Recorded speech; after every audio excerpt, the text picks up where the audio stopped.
Welcome back to the Chattable podcast, where we learn real English in real life, enrich vocabulary, and feel proud. So today, our mission is to explore how physical, everyday objects from our past, things we used to literally twist and turn and write on, have shaped the way we talk about the complex journeys of our lives today. Yeah, exactly. The whole premise here is that these sources give us two incredibly vivid phrases that deal with life's trajectory, specifically how we finish our journeys and how we start over. Right, because we need physical anchors to talk about abstract concepts. I mean, we really do. We map physical actions to our life paths. So let's jump straight into the first phrase. I was reading through the sources, and there's this great story about a teenager from a rough neighborhood in Brooklyn. And he realized he had to focus on academics because he didn't want to, quote, wind up hanging out with guys who lacked purpose in life. Okay, let's unpack this. It's a really striking story, honestly. And that phrase he uses, wind up, is just doing an immense amount of heavy lifting there. To really get why it works, we have to look at its physical origins. Oh, like winding up a toy. Exactly, yeah. Picture these 20th century physical objects that require twisting or turning to build tension.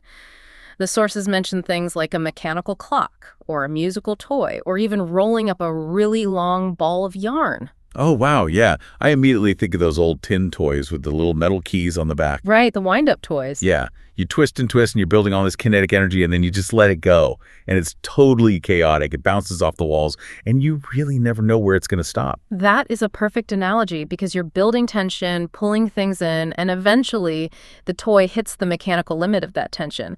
And when you do actions like rolling up yarn, you are physically gathering a timeline into a final state. I just find the psychology of that so interesting. Like, a life path is invisible. You can't touch destiny. No, you can't. So metaphorically, to wind up somewhere means you finally arrive at a specific situation or condition after a long series of events. It totally makes me think of life as this messy ball of string. Mm-hmm. Exactly. You're constantly pulling at it, navigating through the knots of your 20s and 30s, and you don't know where the end of the string is going to land. You really don't.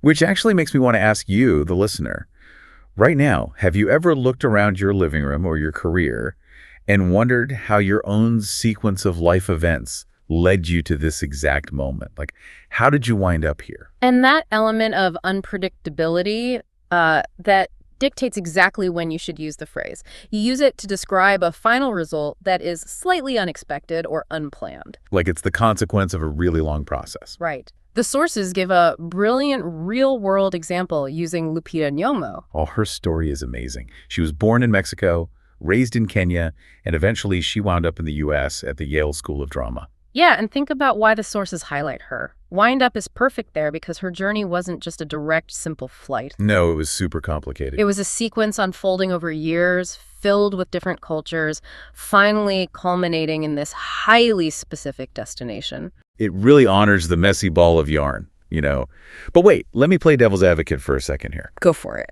Let's test the boundaries. So if I intentionally get up and walk from my living room into the kitchen to grab a glass of water, can I tell my friends I wound up in the kitchen? You could, but native speakers would look at you a bit funny. Really? Why? Well, the sources are super clear on this rule.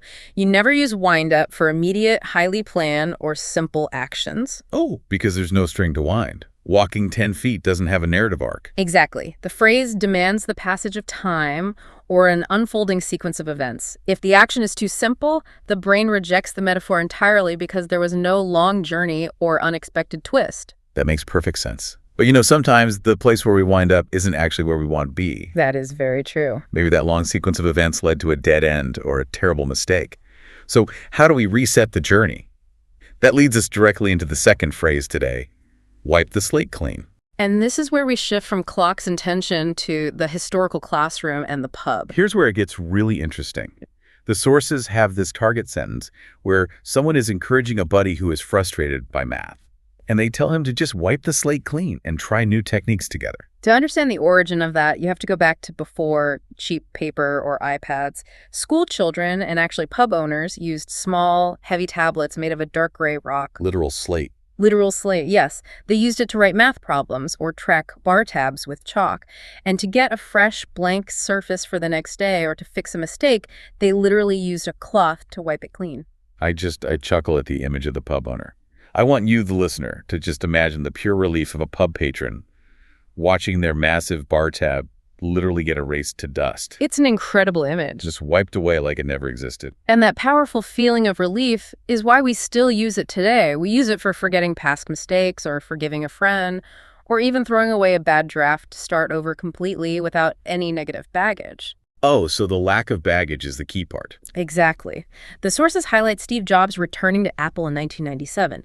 He and the board had to completely wipe the slate clean and forget all their past arguments just to save the company. Wow, so they couldn't hold on to any of that metaphorical chalk dust. They just had to erase it and start fresh. They had no other choice, really. But wait, I have another pushback. Let's hear it. If wiping the slate clean is so powerful, what if a billionaire commits massive corporate fraud and steals from employees? Can a judge just, wipe their slate clean? This raises an important question. And the sources are incredibly strict about the limits of this phrase.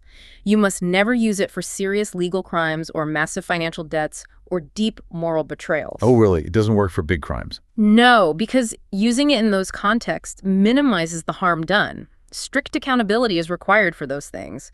The phrase implies the mistake was superficial, just chalk on a rock. Oh, wow.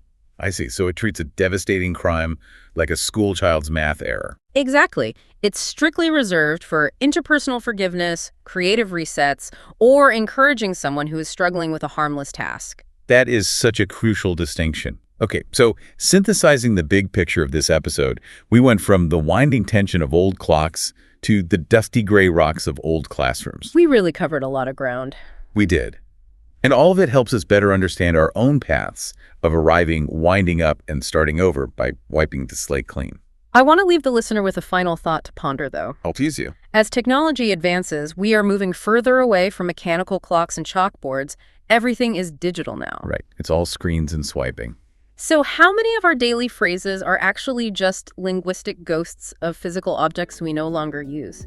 And looking at your own life right now, is there a situation where you need to stop worrying about where you'll wind up and just focus on wiping the slate clean today? Wow, what a fantastic question to leave off on. Thank you so much for joining us for this episode. Keep learning, keep questioning, and keep feeling proud of your real-world English skills.